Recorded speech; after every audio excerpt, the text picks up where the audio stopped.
Welcome, everybody, to the PCI Practical Matters podcast. We're picking up the 10 myths of government contracting today with myth number 3. And our guest is still Tim Sullivan.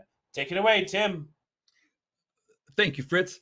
Welcome back, everybody. Well, we finished myths number 1 and 2, and now we're moving on to myth number 3. The contracting officer really isn't our customer.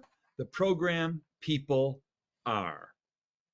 Now, one of the most significant differences between commercial contracting and government contracting is the presence and the importance of a person called the contracting officer, the CO. Now, there really is no commercial equivalent of the CO, and it is critical that a government contractor understands the role that the CO plays. In a nutshell, nothing happens in government contracting unless the CO says it does.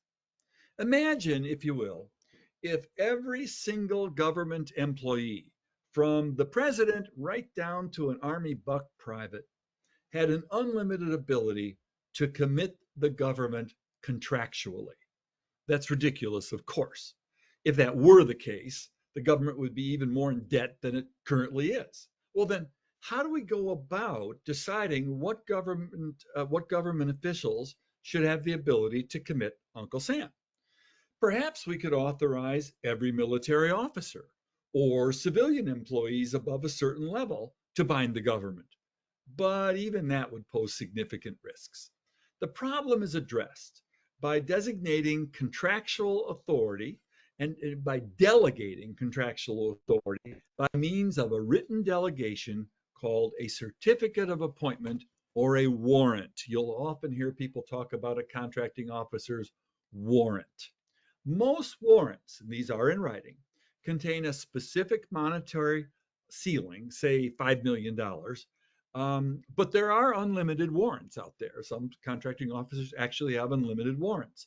A contracting officer is then able to bind the government up to the limits of their warrant. In the commercial arena, if I conclude after dealing with someone that they have the ability to bind their company contractually, then there's a strong possibility that their company is actually bound. That stems from a common law concept called apparent authority. Now, don't confuse it with appearance authority in the year 2024. That's a far different thing. The concept of apparent authority is what we're talking about here. And that concept only applies in the commercial sector. It does not apply when dealing with the US government. Under a doctrine called actual authority, a contractor, that means you usually, bears the risk and thus the consequences if the government employee who has requested, demanded, or bullied or urged the contractor to do something and to incur costs in the process is not an authorized contracting officer. The contractor will bear the risk. There are legions of cases demonstrating this principle, but many contractors continue to act as if they don't exist. Now, you and I were raised hearing from people all the time when they would say the customer is always right. It's a mantra in the commercial sector. Prudent government contractors share this philosophy, but they have learned that while the maxim might be true, the customer, close quotes, really has not authorized a particular course of action until the contracting officer has blessed it in writing. Now, this can pose big difficulties in the performance of a government contract because the contractor might be performing the work hundreds or even thousands of miles away from the contracting officer's office. And in those situations, the contractor's only contact is with someone we call the contracting officer's representative, the CORE, or sometimes we call them the contracting officer's technical representative, the COTR, who is on site with the contractor. Now, These cores or COTRs can run the gamut from ones who play everything by the book, to others who are control freaks and bullies. Regardless of how a COTR behaves, the fact is that they usually have little or no authority to bind the government. But that will not prevent them from trying to get the contractor to do things that are not called for in the contract. As a result, experienced contractors, experienced government contractors, are well versed in documenting anything that might come back to have a cost or schedule impact on their performance.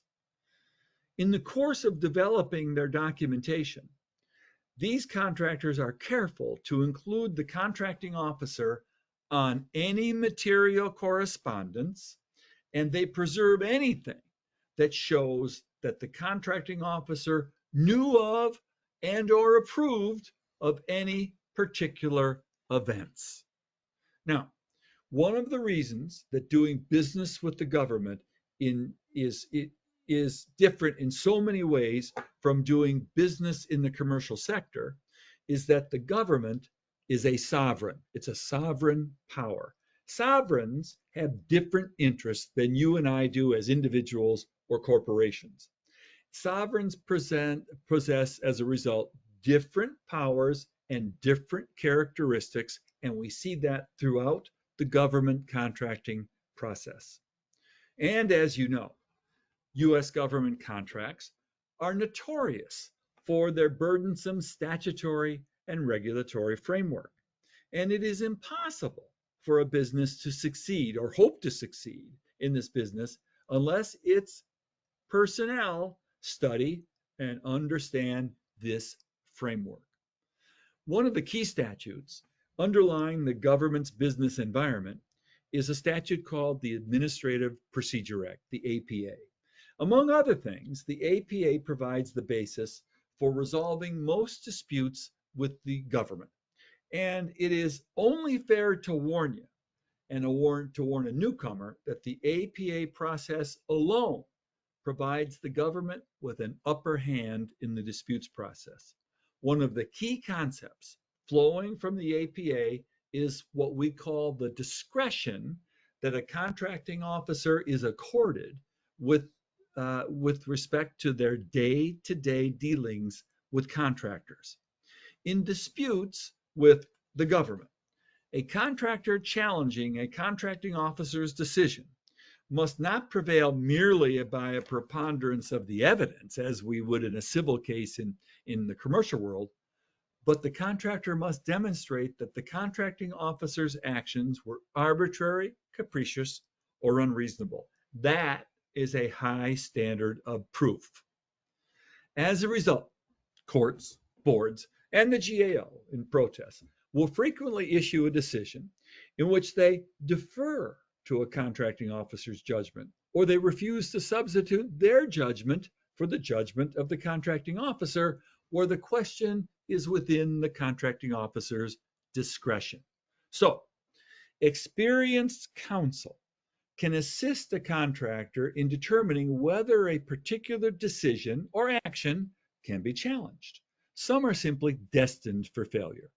Why waste your money on that kind of fight? You will meet a lot of different people in the course of working on a government contract. Many will outrank the contracting officer that has been assigned to you. You must clearly treat everyone you deal with professionally, but you must never forget that nothing happens without the contracting officer's written authorization. While it is not always easy to do so, you should always try to meet the CO personally as soon as you can after contract award, and you should work to keep an open line of communications with the CO throughout contract performance. This sometimes means having to go to the CO with bad news, but trust me, it is far better than sitting on that bad news and having the CO find out about it by surprise. Contracting officers hate surprises.